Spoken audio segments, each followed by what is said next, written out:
يسعد مساكم يا حلوين، عاملين ايه؟ يلا بينا نشوف طاجن اللوبيا النهارده وتغيير عن المعتاد. طاجن لوبيا. معايا ربع لوبيا كنت نقعاه قبليها بيوم، وتاني يوم غيرت له الميه وكانت نفشت وبقت حلوه، وهسيبها على النار تتسلق. معايا نص لحمه. طبعا الكميه والمقادير دي بترجع لك انت.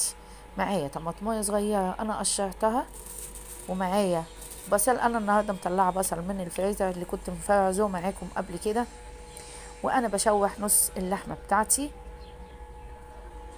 هحط على الطماطمويه ملح وفلفل اسود، ومعانا حبهان ورق لورا كمان محضراهم مع البصل. انا بسيب اللحمه بتاعتي لما تنشف وتتشوح كويس وتاخد لون من كل ناحيه. دي بتبقى طريقه حلوه قوي لشوربه، بيبقى طعمها حلو وتحس ان الشوربه تقيله وعطشاكي لون.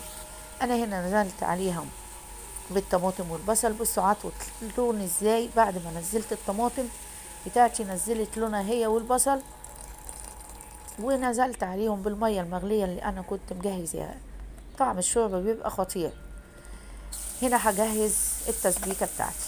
هشوح البصله في معلقتين سمنه، وهاخد من اللحمه وهشوحها مع البصل شويه. هي كده كده اللحمه اوريدي دخلت في السوا، بس هتكمل سواها كمان في الصلصه. وهحط الملح والفلفل وهسيبها لما تتسبك. تمام.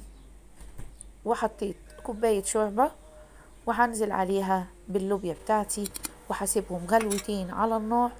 وبعد كده هفضيها في الطاجن وهزقها في الفرن تاخد التشميعه الحلوه اللوبيا واللحمه. ويبقى كده غيرنا في شكل اللوبيا بتاعتنا وحاجه جديده.